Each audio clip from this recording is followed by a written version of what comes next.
Señor nos trae un mensaje muy importante. Miren, una de las verdaderas dificultades que tienen, o tenemos más bien dicho, todos los seres humanos es la facilidad de olvidar. ¿Están de acuerdo conmigo? ¿Con qué facilidad olvidamos? Y otra de las dificultades que tenemos es la ingratitud. La ingratitud. Nuestro corazón es ingrato. ¿Cierto o no? Saben, el tema que hoy el Señor nos trae es un recordatorio a lo que ya sabemos, pero es la importancia de traer a memoria continua y continuamente lo que Jesucristo hizo por nuestras vidas para que no se nos olvide. Amén. Hoy el Señor nos trae un mensaje que le hemos puesto, y digo le hemos puesto porque en oración se lo pusimos con el Señor, el rescate incorruptible. La cita base que ven en sus boletines es 1 de Pedro 1, 18, 20. Sabiendo que fuisteis rescatados de vuestra vana manera de vivir, la cual recibisteis de vuestros padres, no con cosas corruptibles como el oro o la plata, sino con la sangre preciosa de Cristo, como de un cordero sin mancha y sin contaminación, ya destinado desde antes de la fundación del mundo. Este es un detalle sumamente importante para nosotros. Desde siempre, Jesucristo, el Cordero de Dios, ya había sido destinado para entregar su vida por el rescate de nosotros, de nuestras vidas. Pero manifestado en los postreros tiempos por amor de vosotros. Les decía que uno de los problemas que tenemos es olvidar, y nos olvidamos realmente de lo que Jesucristo hizo por nosotros. Pero no hay mayor ingratitud que recibir algo y no apreciar el verdadero valor de lo que estamos recibiendo. ¿No les parece? O cuando nosotros llegamos a regalarle algo a alguien que nos ha costado mucho, tal vez no en valor económico, pero sí en dedicación, en tiempo, en esfuerzo, en cuidado por encontrarlo, en buscarlo, inclusive por hacerlo o prepararlo. Se lo llevamos con todo el amor, muchas gracias, y lo dejan ahí a un lado y como que no le prestan mucha atención. ¿Cómo se sentirían? No le están dando el verdadero valor de lo que se les está entregando. Y lo que el Señor quiere refrescarnos esta mañana es que no olvidemos salir de esa actitud de olvidar y de dar el justo y verdadero valor dentro de nuestra limitada capacidad humana al sacrificio que Jesucristo hizo en la cruz. Amén. La sangre derramada de Jesucristo en la cruz fue el precio del rescate pagado por tu vida y por la mía. Sangre valiosa, incorruptible, no como el oro y la plata, sino sangre que está puesta en el propiciatorio celestial en favor de nosotros. Una sangre poderosa que nos limpia de todo pecado, de toda maldad y toda iniquidad. Y está dispuesta incondicionalmente para aquellos que llegamos y tomamos de ella. Para los que hemos recibido a Jesucristo como Señor y Salvador. Amén. Para conocer esta historia, porque el rescate fue pagado en la cruz. Aquí tenemos nosotros dentro de toda esta pared un diagrama sumamente importante. El rescate fue pagado en la cruz, pero hay una historia que contar. Hay una historia para atrás que tenemos que irnos y encontrar desde dónde viene ese pago de ese rescate. Y ese pago de ese rescate fue determinado en el propósito de la voluntad de la Trinidad desde antes de la fundación del mundo. El Cordero que fue inmolado desde antes de la fundación del mundo, Jesucristo, fue entregado desde el consejo de la voluntad de la Trinidad, dijo, yo iré. Amén. Todo fue creado por amor y todo fue creado por Cristo. Nada de lo que ha sido hecho no ha sido hecho por Él. Todo fue hecho por Él. Juan 1:3, todas las cosas por Él fueron hechas y sin Él nada de lo que ha sido hecho fue hecho. No hay nada, absolutamente nada, ni tu misma vida está fuera de la creación de Cristo, ni la mía. Estábamos en su escogencia desde la eternidad. Efesios 1:4 nos revela, según nos escogió en Él antes de la fundación del mundo para que fuésemos santos sin mancha delante de Él. Déjame decirte, amado hermano, hermana, que tu vida no es una coincidencia ni es una casualidad que viniste a existencia. No viniste por un desliz, no viniste por un accidente, no viniste por nada. Mira, las circunstancias que mediaron la concepción de tu vida nunca, jamás estuvieron ajenas al control de Dios. Jamás. De tal manera que nuestras vidas estaban en Cristo, en donde, en la roca. Ahí estaban nuestras vidas. Isaías 51:1 nos habla, mira la roca de donde fuiste tomado, mira el hoyo de la cantera de donde fuiste sacado. La roca Cristo.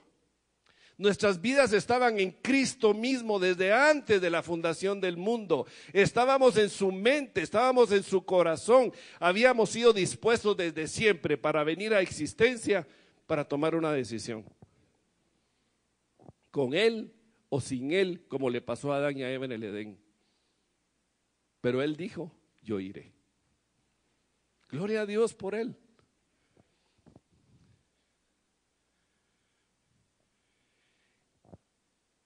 Regresando en esa historia y refrescando los términos que ya todos sabemos, pero como nos es muy fácil de olvidarlos, las dos opciones que tenía el hombre en el Edén era que tuvieron la advertencia dada por Dios. A lo que le hemos llamado la pequeña jornada. Si Adán y Eva hubieran creído en Dios y hubieran tomado del fruto del árbol de la vida que representa a Jesucristo, todo hubiera terminado, no hubiera habido dolor, tristeza ni amargura en el mundo en que estamos hoy. Amén. Pero como no fue así, no le creyeron a Dios, sino que le creyeron a la serpiente, le creyeron a Satanás. Es lo que se le ha llamado la gran jornada y el no creerle a Él. Y fue de comer del árbol del conocimiento del bien y del mal. Y el árbol del conocimiento del bien y del mal representa al Padre. Pero claramente sabemos que nadie llega al Padre si no es por medio de Cristo. Amén. La advertencia fue, mira, puedes comer del fruto de cualquier árbol menos de este. Pero hay un detalle sumamente interesante. La palabra nos revela, nos narra que puso dos árboles, de tal forma que puso énfasis en esos dos en particular. En el centro del jardín.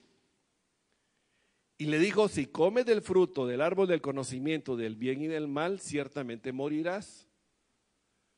De todo lo demás puedes comer. Dejó implícito, sugirió, mira, come del árbol de la vida, porque en él tendrás vida y con él llegarás a mí, dijo el Padre. Pero no vieron, no le creyeron. El problema fue, no le creyeron. Y ahí está, las dos opciones. ¿Cuál fue la condición en que quedó el hombre inmediatamente de la caída y que nosotros, sin excepción alguna, hemos vivido y experimentado desde el momento que nacemos hasta el encuentro con Cristo? Y muchas veces, amados hermanos, hemos recibido a Cristo y seguimos viviendo en la misma condición en la que estábamos cuando Él nos rescató de la amargura y la tristeza. Qué triste, ¿verdad? ¿Y eso saben por qué es? Porque no recordamos el verdadero valor del rescate pagado por ti y por mí. Porque no recordamos, porque no le damos el verdadero sentido, el verdadero valor del precio que representa mi vida o tu vida. La condición del hombre quedó, primero que nada, apartado de Dios. El estar apartado de Dios ya perdió su comunión con Él.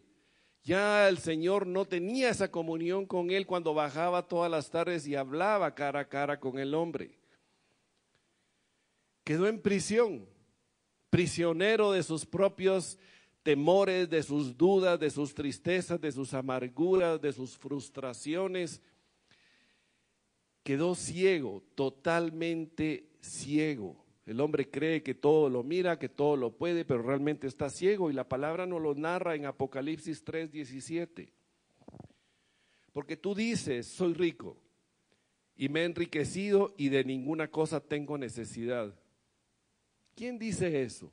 El hombre. ¿Cuántas veces lo hemos dicho nosotros?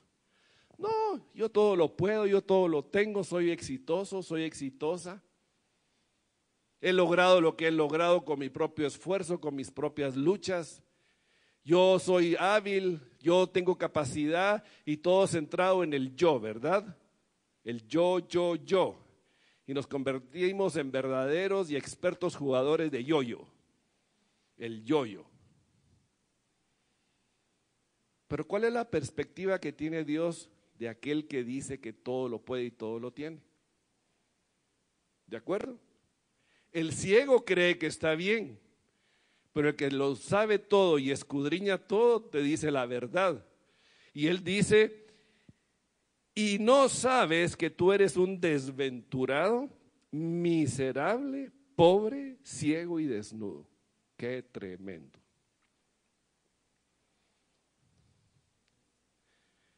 Así estábamos.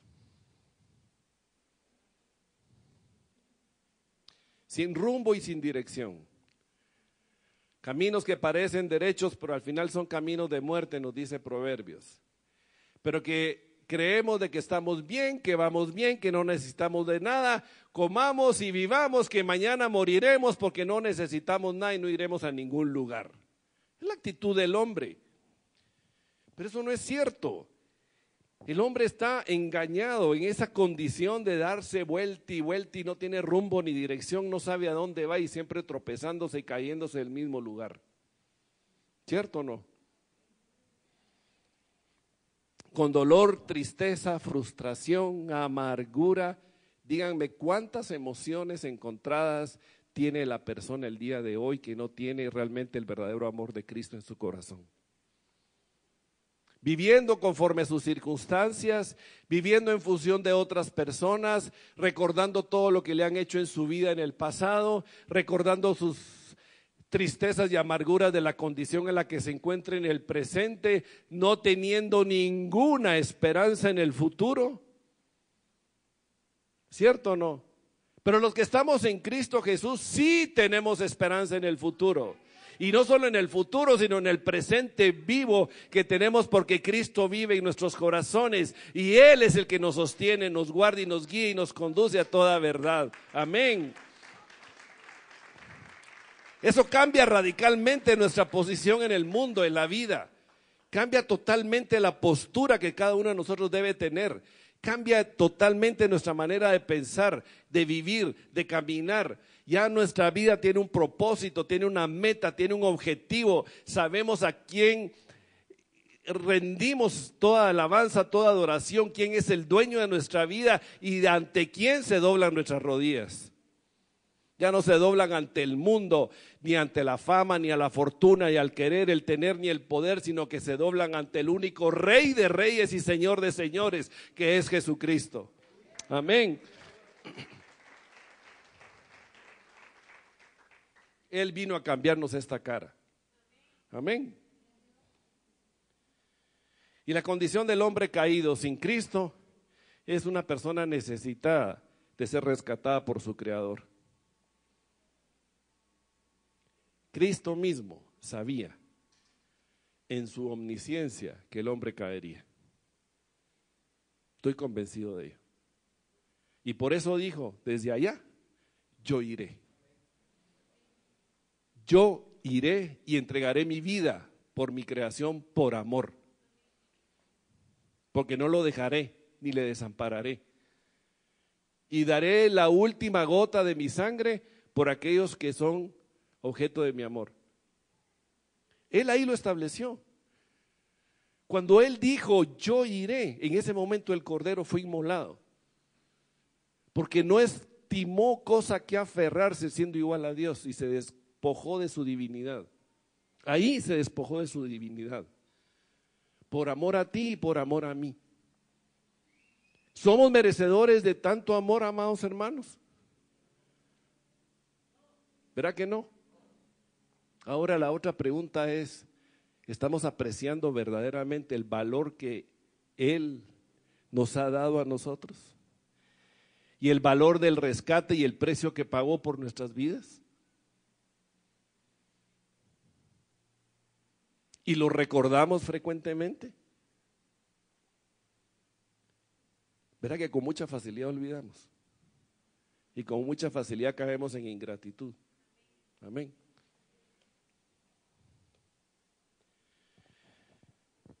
El cumplimiento del tiempo. Dios da lo mejor de sí mismo a su Hijo, a Jesucristo.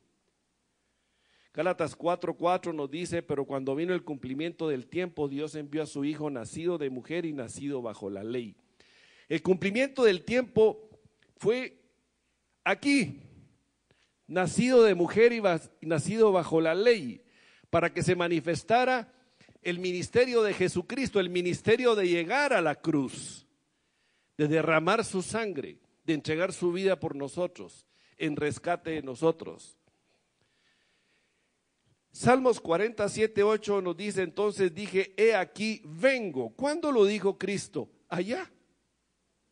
Pero el cumplimiento de tiempo fue aquí. Había un lapso, un periodo de tiempo que tenía que cumplirse para que ese cumplimiento del tiempo, el cual había sido establecido desde el seno de la voluntad de la Trinidad, llegara a su momento. Amén. Entonces dije, he aquí, vengo. En el rollo del libro está escrito de mí, en ese rollo, del seno de la voluntad del Padre, del Hijo y del Espíritu Santo. El hacer tu voluntad, Dios mío, me ha agradado y tu ley está en medio de mi corazón. Bendito sea el Señor. Pero había que preparar al hombre para ese cumplimiento del tiempo. Miren, yo meditaba y pensaba y decía, bueno, ¿qué hubiera pasado si el hombre caído de repente aparece Jesucristo como el Mesías, como el Redentor de la humanidad y dice, yo soy el Redentor? Y todos nos hubiéramos quedado. Y dice, ¿quién es, verdad? No sabemos, no sabíamos. Pues Él, conociendo nuestra situación, nuestras circunstancias, nuestra manera de ver, de pensar, de vivir, Él hizo una preparación previa desde siempre. Desde el consejo de la voluntad, en la creación de todo lo que existe aquí, viene y hay un trayecto. Este es el tiempo. En este tiempo, ya me voy a tropezar en el tiempo yo. Algo tenía que suceder para que el hombre empezara a prepararse y entender que vendría el tan esperado Mesías. Por lo tanto, ¿qué es lo que hizo? Formó un pueblo. ¿En dónde lo formó? En Egipto. ¿Qué utilizó? La hambruna, la escasez y después la esclavitud. La esclavitud no fue ajena al control de Dios. Él perfectamente sabía que si no mantenía al pueblo bajo esclavitud, no se iba a formar un pueblo, se hubieran dispersado.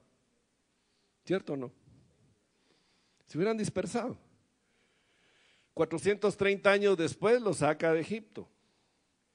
Y en el Sinaí, en el desierto, se casa con Israel. En una unión espiritual, un matrimonio espiritual. Le da sus leyes. Baja Moisés, se las presenta al pueblo y dicen, ¿están ustedes de acuerdo en cumplirlas? Sí, aceptamos. El sí acepto, como hemos venido aprendiendo, es sí, me caso contigo. Amén.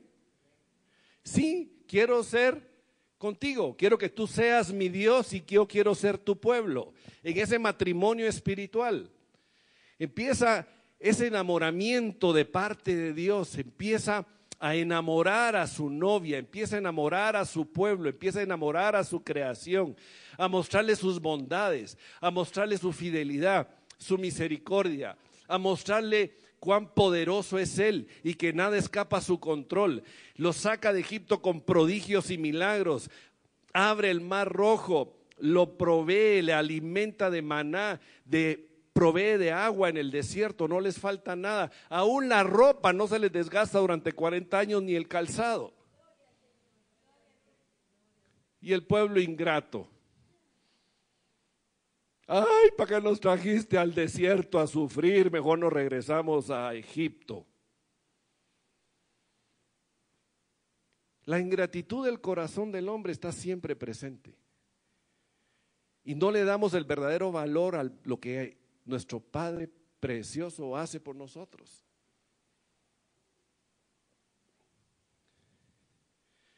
Lo instruye en el Sinaí, le da la ley, establece las fiestas, le da indicaciones a Moisés de erigir el tabernáculo, que era la casa donde Dios iba a habitar en medio de su pueblo. Le da instrucciones de la edificación de los muebles, instituye el sacerdocio, le da indicaciones en relación al sacrificio y a las ofrendas y para qué sirven y por qué los sacrificios y ofrendas, del por qué, que es lo más importante. Y todo esto no era más ni sombras y figuras de lo que habría de venir en el cumplimiento del tiempo.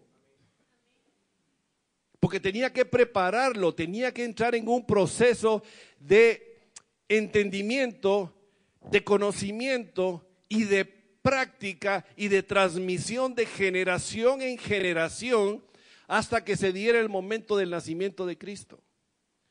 Para que el pueblo no olvidara de que vendría el tan esperado Mesías, pero el tan esperado Mesías vino y no lo reconocieron. Qué triste. Para ellos, pero para nosotros qué bendición. Amén. Hebreos 8:5 dice: los cuales sirven a lo que es figura y sombra de las cosas celestiales, como se le advirtió a Moisés cuando iba a erigir el tabernáculo, diciéndole: mira, haz todas las cosas conforme al modelo que se te ha mostrado en el monte. Todo lo que Moisés hizo en el tabernáculo, Dios le mostró el tabernáculo celestial y le dijo: quiero que lo hagas todo tal como yo te lo he enseñado. Así como tú lo vistes, ve abajo y hazlo exactamente igual. Para Moisés fue la experiencia viva de verlo, pero para el pueblo fueron sombras y figuras.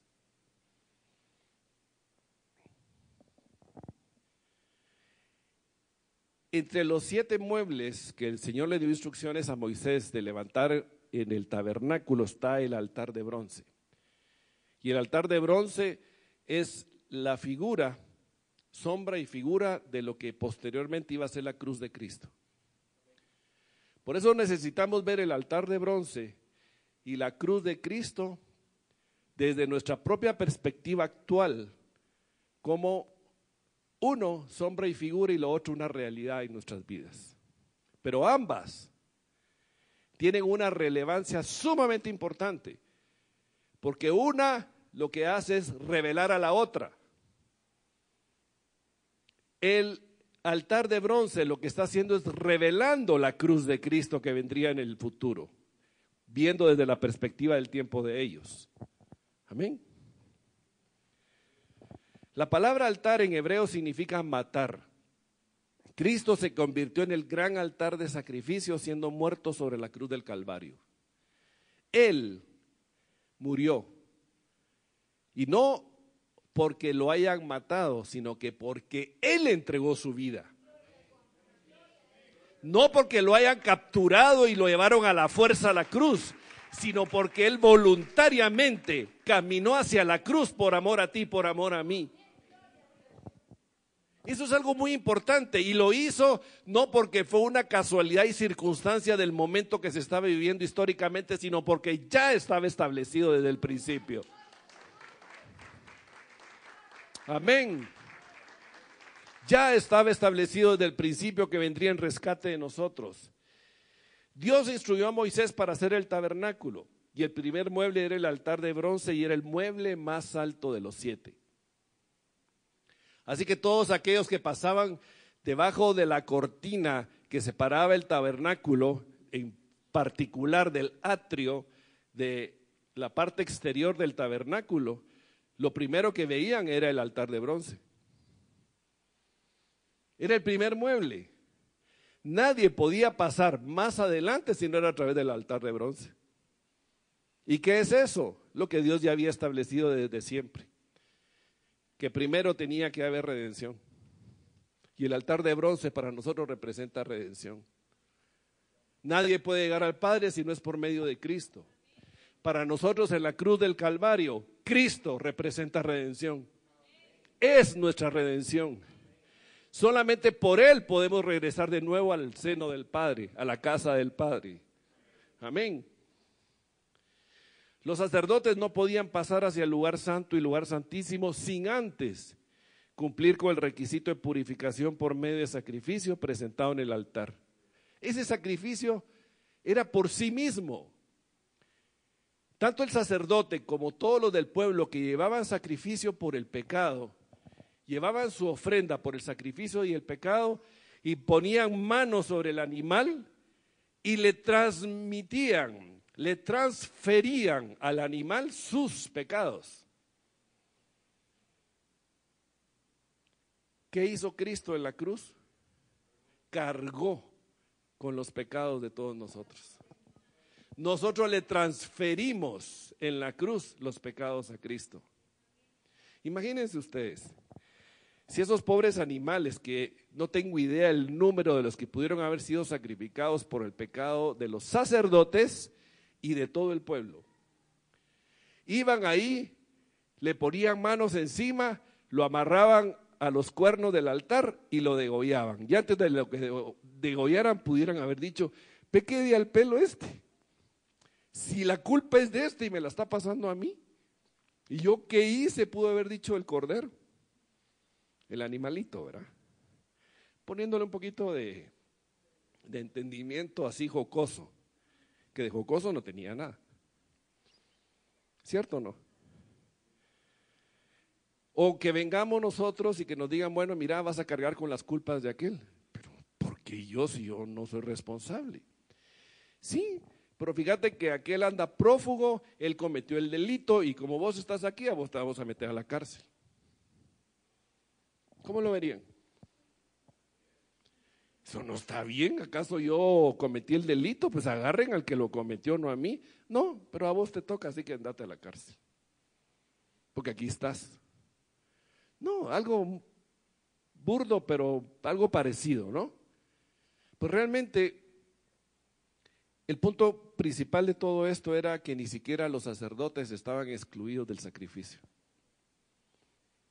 Ellos no podían pasar ni al lugar santo y el sumo sacerdote no podía entrar al lugar santísimo una vez al año si no ofrecía sacrificio por sí mismo. Amén. Hebreos 9:11 nos dice: pero estando ya presente Cristo aquí, resucitado, triunfante, ahí. Amén.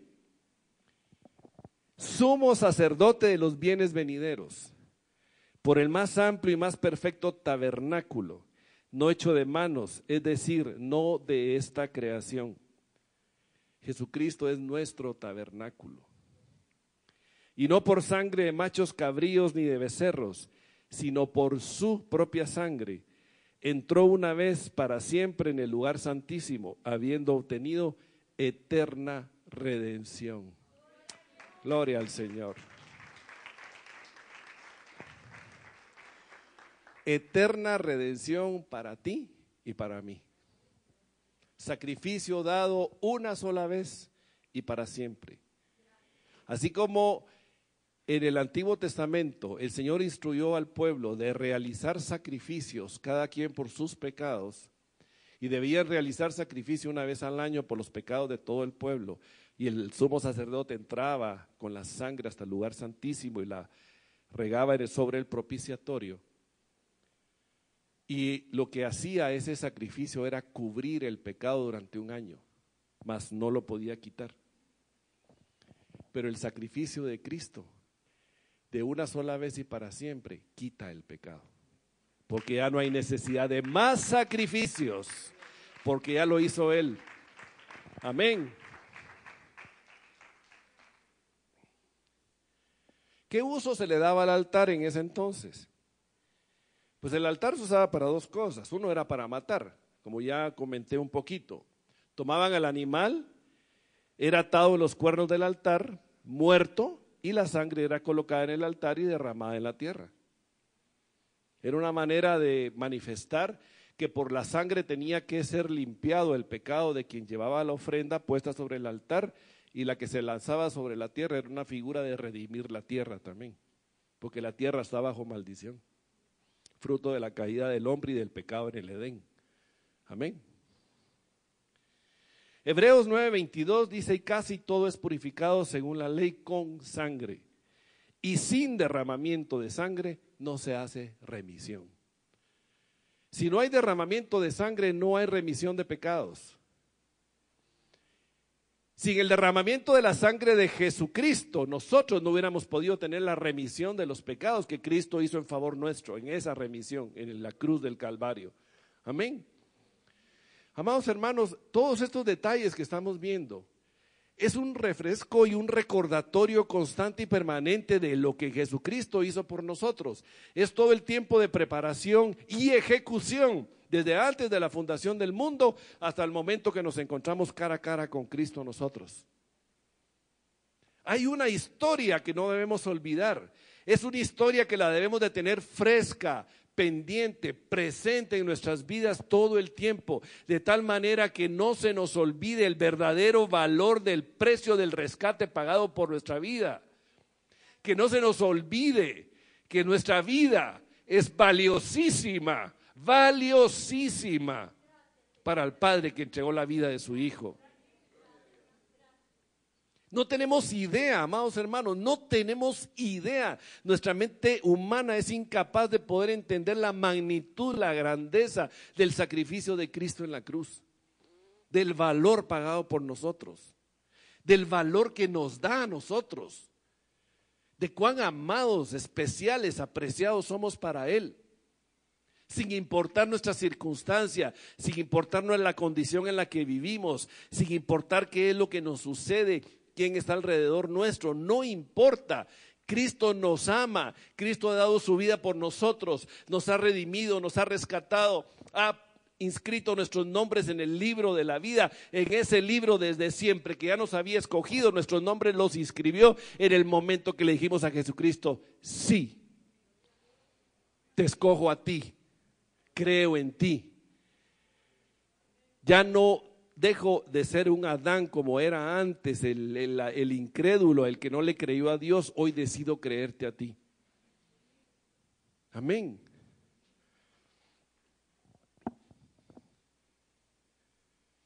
Pero también el otro uso que tenía el altar era quemar. El animal muerto era quemado sobre el altar, se consumía en el fuego. Éxodo 29:18: y quemarás todo el carnero sobre el altar, es holocausto de olor grato para el Señor, es ofrenda quemada al Señor. Quemar el animal y el cordero inocente, porque era inocente el animal, ¿cierto o no? Para él era olor grato. De la misma manera como el Cordero de Dios fue crucificado, el sacrificio de Cristo fue olor grato ante el Señor. Amén. Efesios 5:2: y andad en amor, como también Cristo nos amó y se entregó a sí mismo por nosotros, ofrenda y sacrificio a Dios en olor fragante. Amén. El único que puede levantar olor fragante ante el Señor en el sacrificio vivo es Jesucristo. Y en Cristo, nosotros en Cristo somos olor fragante ante el Señor. Amén.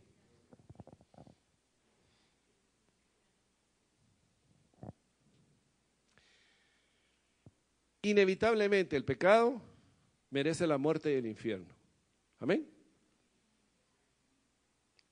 El pecado es injusticia, es iniquidad, es transgresión, es oposición a Dios, es rebelión, es hacer todo lo opuesto a Dios. El pecado es: mira, si comes, morirás.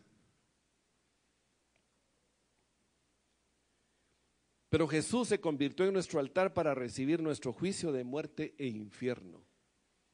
Nosotros lo merecíamos. Yo lo merecía.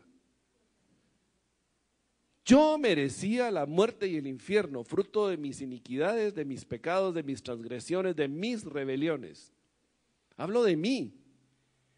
No solo por el pecado heredado de Adán y Eva que me hizo que al nacer naciera separado de Dios, sino también de mis propios pecados, la búsqueda de mi propia satisfacción personal que me llevó a buscar el pecado. Él se convirtió en mi altar, en el tuyo. Él llevó el juicio de nuestros pecados. Él tomó nuestro lugar. ¿De qué material estaba hecho el altar? De madera de sitim o de acacia. La madera de sitim era una madera de gran durabilidad. Dios instruyó a Moisés de hacerlo de esa manera en particular. Y era capaz de sobrevivir en tierra seca. Su característica era que era una madera difícil de modelar, de moldear, de trabajar, de muchos nudos, enredada, de muchas raíces enredadas, un poquito parecido a nuestro corazón, ¿verdad? Y tenía esa habilidad de vivir en medio del desierto. Pero la madera de sitim lo que nos muestra es un símbolo de la humanidad de Cristo, pero sin pecado ni corrupción. Isaías 53:2 nos dice: subirá cual renuevo delante de él y como raíz de tierra seca. ¿De quién está hablando? De Cristo mismo. No hay parecer en él ni hermosura, le veremos más en atractivo para que le deseemos. Y el bronce, que era un material que tenía que ser muy trabajado, tenía que ser golpeado para darle forma, pero también un material sumamente resistente. Tiene capacidad de soportar mayor número de grados centígrados de temperatura que otros metales, como el oro, por ejemplo. No se derrite a tan bajas temperaturas, se derrite a más de 1000 grados centígrados, rebasa los 1100 grados centígrados para poder llegar a derretirse el bronce. Por lo tanto, la madera, para que pudiera resistir, tenía que ser recubierta de bronce. Si no hubiera estado recubierta de bronce, la madera con el fuego ardiendo permanentemente no hubiera podido soportar. Por lo tanto, el bronce es un símbolo de juicio. El bronce lo que nos muestra es juicio, pero también le da consistencia al altar, lo cual le da gran fortaleza y resistencia. Símbolo de Jesucristo que fue capaz de resistir el juicio de Dios sobre el pecado. ¿El pecado merecía juicio? Amén. ¿El juicio de quién? De Dios. Miren, es muy sencillo. Dios, siendo un Dios santo, santo, santo, el pecado no puede estar en su presencia. No puede. Por lo tanto, el pecado tiene que pasar por su juicio. La palabra nos habla que la ira de Dios cae sobre el pecado y sobre el pecador, pero realmente es la santidad de Dios la que consume, la que hace que el pecado se evidencie y que no soporte la santidad de Dios. Por lo tanto, para poder acercarnos al Padre, tenía que pasar el juicio. El culpable tenía que ser ejecutado, el culpable tenía que sufrir su juicio. Y eso aún en las leyes del hombre así tiene que ser. Si yo cometo un delito, tengo que pasar un juicio que me condene. Pero como yo no puedo soportar el tipo de juicio que Dios establece sobre el pecado, porque es un fuego consumidor el de Dios, alguien tiene que pasarlo por mí. Y en este caso lo hace Jesucristo. ¿Y cuáles son los juicios? Porque no fue uno solo. Los juicios que llevó Cristo sobre el pecado. Y la cita que mejor nos narra y mejor nos describe los juicios que cargó Cristo sobre el pecado, por el pecado, nos lo narra Isaías 53, Y estamos hablando de que desde el seno de la voluntad de Dios se había establecido que así era. Y el Señor se lo reveló a Isaías alrededor de unos 600 años de que Cristo naciera, antes que Cristo naciera. ¿Escapaba eso a la voluntad de Dios? No. ¿El juicio iba a ser puesto sobre el Hijo de Dios? Sí, ya había sido establecido desde siempre. Veamos. Isaías 53, 2, 7. Dice, subirá cual renuevo delante de él y como raíz de tierra seca. No hay parecer en él ni hermosura. Prestemos la atención a lo rojo. ¿Acaso Cristo no es bello y hermoso? Pero el juicio sobre él hizo que no se le viera en él ni parecer ni hermosura. Fruto del pecado, de nuestros pecados puestos sobre él. Le veremos más sin atractivo para que le deseemos. Despreciado y desechado. ¿Quién debía ser despreciado y desechado? Yo. Varón de dolores, experimentado en quebranto. Nuestros pecados y el juicio puesto sobre él lo llevaron al dolor y al quebranto experimentado en la cruz. Y como que escondimos de él el rostro, fue menospreciado y no lo estimamos, y ciertamente llevó él nuestras enfermedades y sufrió nuestros dolores. ¿De quién son las enfermedades? ¿Y los dolores? ¿Quién los sufrió? Miren, hasta nuestras enfermedades físicas cargó él en sus llagas. Y nosotros le tuvimos por azotado, por herido de Dios y abatido. Mas él herido fue por nuestras rebeliones, molido por nuestros pecados. El castigo de nuestra paz fue sobre él. Para que hubiera paz entre nosotros y Dios, tenía alguien que cargar el castigo para obtener esa paz. Y eso lo cargó Jesucristo. ¿Quién fue herido por nuestras rebeliones? Él. ¿Rebeliones de quién? Mis rebeliones, tus rebeliones. Él hizo la voluntad del Padre nada más. ¿Fue molido por los pecados de quién? Si él no cometió pecado. Por mis pecados. Y por su llaga fuimos nosotros curados. Todos nosotros nos descarriamos como ovejas, cada cual se apartó por su camino. Mas el Señor cargó en él el pecado de todos nosotros. Estableció juicio sobre el pecado y hizo que Jesucristo cargara con el juicio del pecado de todos nosotros. Qué tremendo, ¿verdad?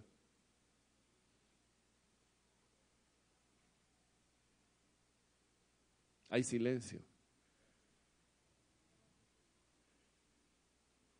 Espero que el Señor nos esté mostrando realmente lo que Él hizo por nosotros. Amén. Angustiado él y afligido, no abrió su boca. Como cordero fue llevado al matadero, y como oveja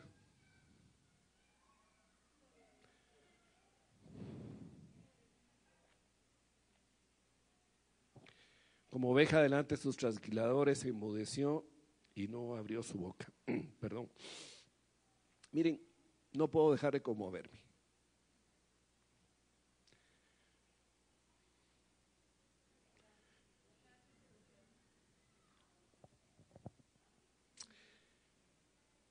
Sería injusto.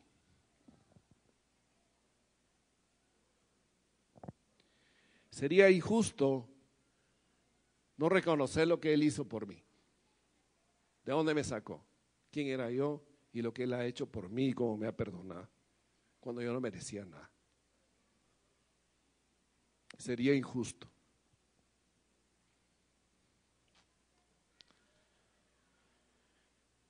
Tamaño y forma del altar, era cuadrado y de 5 codos de cada lado.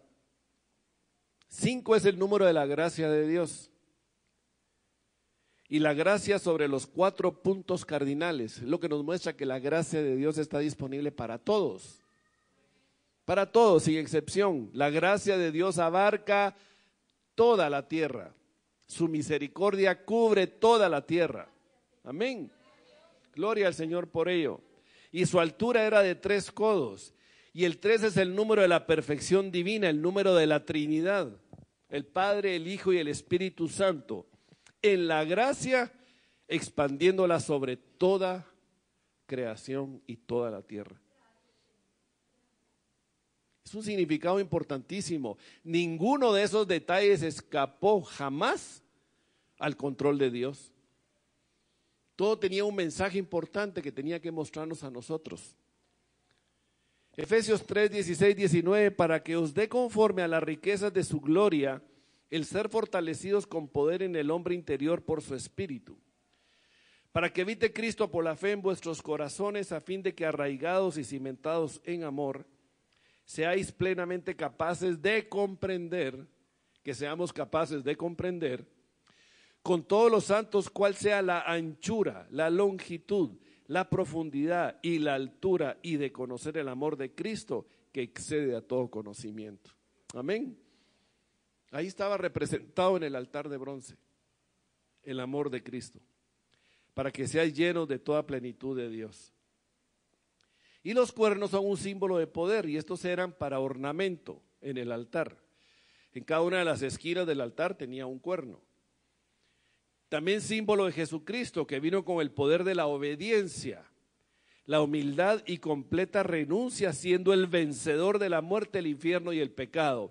Porque ni la muerte ni el pecado pudo detener a Cristo, ni el infierno. Amén. Él es el victorioso. Y esos cuernos nos representan la victoria de Cristo sobre la muerte y sobre el pecado, sobre Satanás, sobre nuestra misma carne. Amén. Y eran también para atar a la víctima. Jesús consintió ser atado a la cruz a fin de ofrecerse a sí mismo como un sacrificio a Dios por el pecado del hombre. Esa era la representación. El cordero era atado en los cuernos antes de ser degollado. Jesucristo consintió ser clavado en la cruz por amor a nosotros. Amén. Salmo 118, 27. El Señor es Dios y nos ha dado luz. Atad víctimas con cuerdas a los cuernos del altar. Vamos a ver algo muy importante, que son los 4 aspectos del sacrificio de Jesús, visto desde la perspectiva del altar. Propiciación. Y propiciación lo que hace es llevarnos al propiciatorio que está sobre el arca y significa cubierta de misericordia. La propiciación es la misericordia de Dios sobre nosotros. Amén. Romanos 3:25 nos dice: a quien Dios puso como propiciación por medio de la fe en su sangre, para manifestar su justicia a causa de haber pasado por alto en su paciencia los pecados pasados. Gracias, Padre. Gracias, Jesús. Primera de Juan 2:2, y Él es la propiciación por nuestros pecados, y no solamente por los nuestros, sino también por los de todo el mundo. La misericordia de Dios está presente para todo aquel que diga yo quiero. Amén. El otro aspecto que nos muestra el altar es sustitución, y eso significa poner en el lugar de otro. Nosotros éramos los culpables. ¿Quién está de acuerdo conmigo? Aquí solo la mitad era culpable, la demás inocente. Y que solo la mitad dijo amén. ¿Quiénes éramos culpables? Amén. Gloria a Dios. Yo era culpable. Culpables de la muerte, merecíamos el fuego del infierno. Inevitablemente lo merecía. Amén. Isaías 53:6 nos dice: y todos nosotros nos descarriamos como ovejas, cada cual se apartó por su camino, mas el Señor cargó en él el pecado de todos nosotros. Él nos sustituyó cargando nuestro propio pecado. Él nos ocupó nuestro lugar en el castigo. Y fue Jesús a quien Dios envió para que tomara nuestro lugar. El Padre sabía que nosotros no podíamos. Miren, ninguna ofrenda impura era de olor grato y agradable a Dios, ¿cierto o no? Ninguna. Y de pureza nosotros no teníamos nada. Por lo tanto, ninguna cosa que nosotros pudiéramos hacer iba a ser de olor grato, fragante y agradable a Dios. Amén. Tenía que ser alguien puro, y el único puro es Jesucristo. Amén. Gloria a Dios por él. El otro aspecto que nos habla la palabra es reconciliación.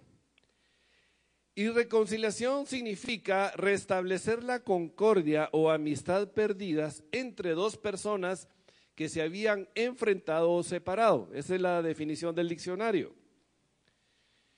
Por lo tanto, había una separación entre Dios y el hombre fruto del pecado. El pecado divide, el pecado separa, el pecado hace que se entre en conflicto, en pleito, principalmente con Dios. También se entra en conflicto y en pleito con el semejante, entre los hermanos, entre las personas. Amén. Efesios 2:13, pero ahora en Cristo Jesús vosotros que en otro tiempo estabais lejos, habéis sido hechos cercanos por la sangre de Cristo. Amén, gracias Señor, porque antes estábamos lejos de recibir la gracia y la misericordia y la bondad de Dios. Aunque estaba presente para nosotros, no teníamos la capacidad de verla. Según de Corintios 5, 18, 19 dice, todo esto proviene de Dios. ¿De quién proviene, mis hermanos? No se nos olvide, por favor. Tito, que no se te olvide, por favor.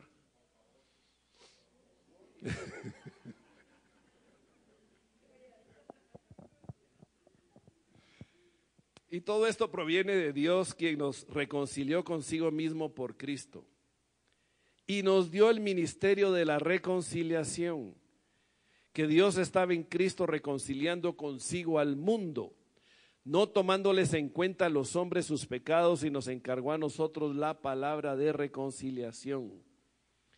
Dios reconcilió al mundo entero en Cristo, por Cristo, pero también nos ha comisionado a nosotros a llevar la palabra de reconciliación. ¿Y esto de qué forma? Mostrando a Cristo, mostrando el camino, verdad y vida de Cristo, que es Cristo, que solamente al Padre se llega por medio de Cristo.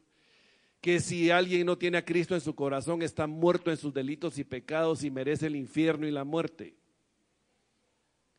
No hay mayor amor por una persona que mostrarle a Cristo. Y lo tenemos que hacer a tiempo y a destiempo, porque Él nos reconcilió a nosotros con el Padre. Tenemos una harta obligación, una harta responsabilidad de mostrarle a todo el mundo lo que Él nos ha dado a nosotros. ¿Están de acuerdo con ello? Nos tenemos que levantar y proclamar a Cristo en nuestros trabajos, en nuestra familia, en nuestros amigos, en el colegio, en la universidad, donde estemos.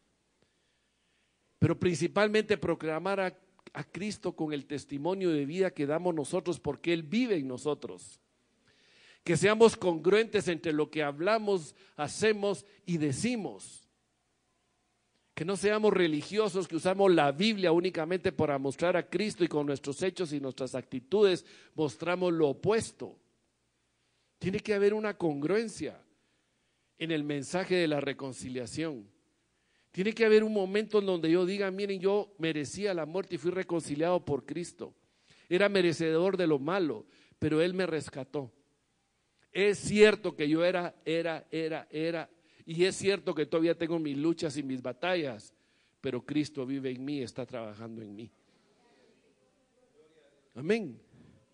Podemos llevar a Cristo desde nuestras propias luchas y desde nuestras propias batallas, lo podemos mostrar y debemos hacerlo. Era necesario que Jesucristo restaurara la paz y la comunión con Dios, ya que nosotros no podíamos hacerlo. Imposible para el hombre. Jesús bajó a la tierra y se convirtió en el mediador. Por eso Él nos reconcilia con el Padre. Romanos 5:10, porque si siendo enemigos fuimos reconciliados con Dios por la muerte de su Hijo, mucho más, estando reconciliados, seremos salvos por su vida. Y rescate significa precio pagado para liberar de la cautividad. ¿Estábamos cautivos? Sí. El precio del rescate para ser libre lo pagó Jesucristo con su propia vida. Amén. El hombre estaba cautivo por el diablo y lo hizo su esclavo. Estábamos esclavos por el diablo y por el pecado. Y no podíamos salir solos. ¿Están de acuerdo conmigo? No podíamos. Por lo que necesitábamos que alguien pagara el precio de nuestra liberación. Y el precio pagado no fue poca cosa. Fue la sangre de Cristo, su vida.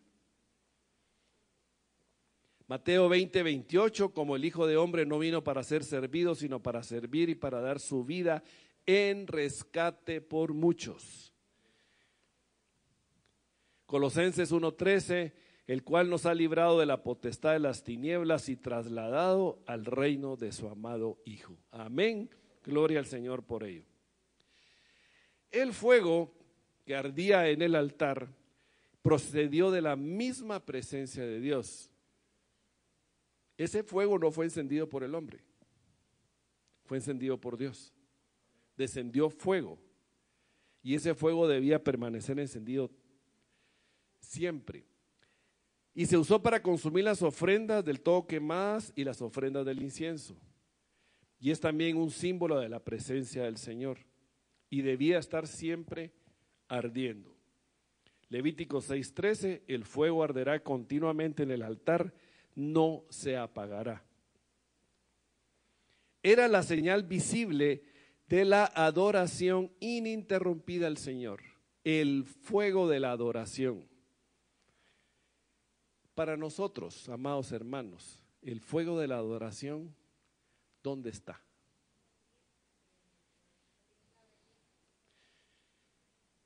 En que seamos ofrendas agradables al Señor. Y la cita con la que quiero concluir es Romanos 12:1-2, que nos dice: así que hermanos, os ruego por las misericordias de Dios, que os presentéis vuestros cuerpos en sacrificio vivo, santo, agradable a Dios, que es vuestro culto racional. Así como Jesucristo se entregó a sí mismo y fue el sacrificio vivo, agradable al Señor, hoy Cristo en nuestros corazones nos llama a que nosotros también seamos un sacrificio vivo, culto racional, agradable a Dios. ¿Agradable qué es? Olor fragante a Dios. ¿Y eso qué significa? Morir a mí mismo, morir a mis maneras de pensar, morir a mis maneras de vivir, morir a mi carne, a mi yo, morir a mí para que Cristo viva. Pablo decía: ya no soy yo el que vive, sino Cristo el que vive en mí. Permitir que Él sea Rey y Señor en mi vida. No vivir una dualidad de cristianismo en el sentido de que soy cristiano de domingo en la iglesia, pero el resto de la semana soy laico. Laico y hago lo que me da la gana, light y muy light, ¿verdad? De ninguna manera. Es mostrar a Cristo en mi vida en cada uno de los detalles.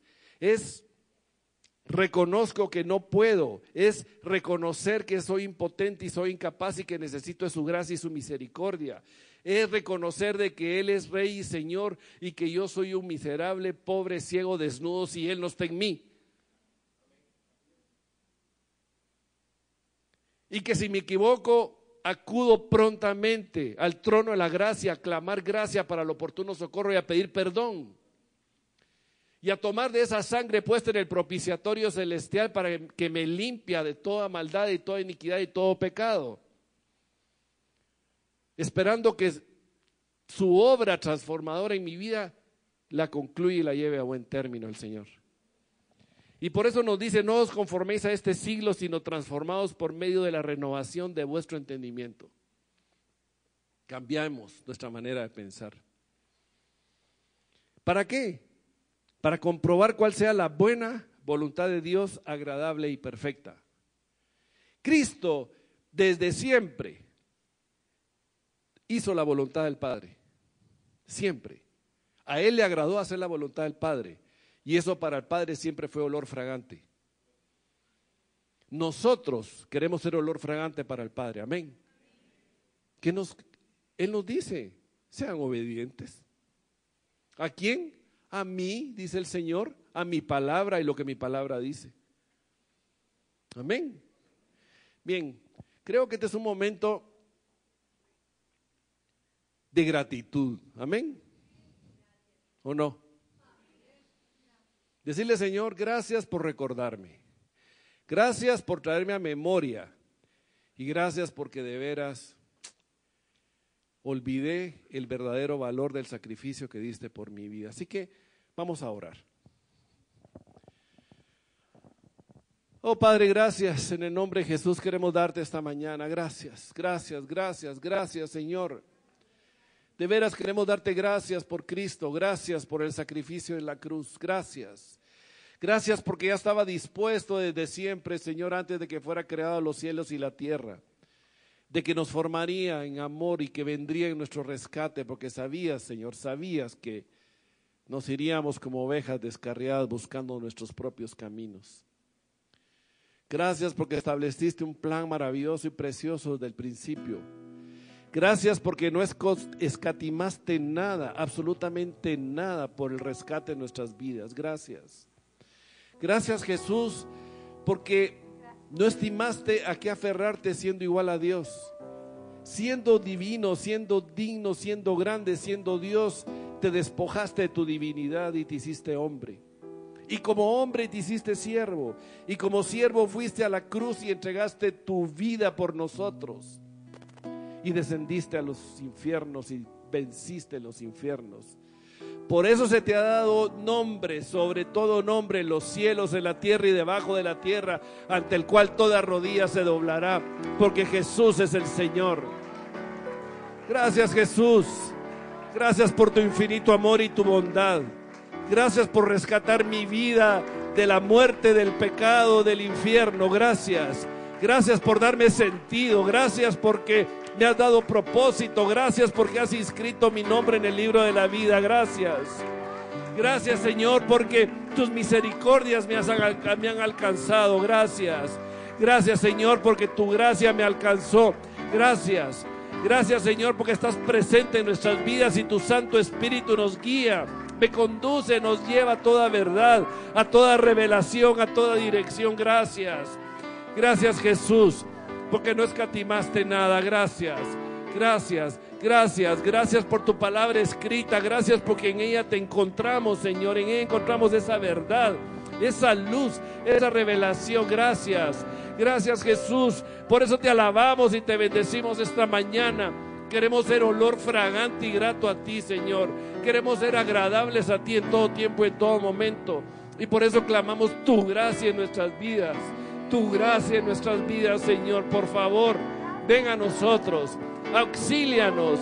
No permitas que nuestro pie tropiece, ni nos desviemos ni a izquierda ni a derecha.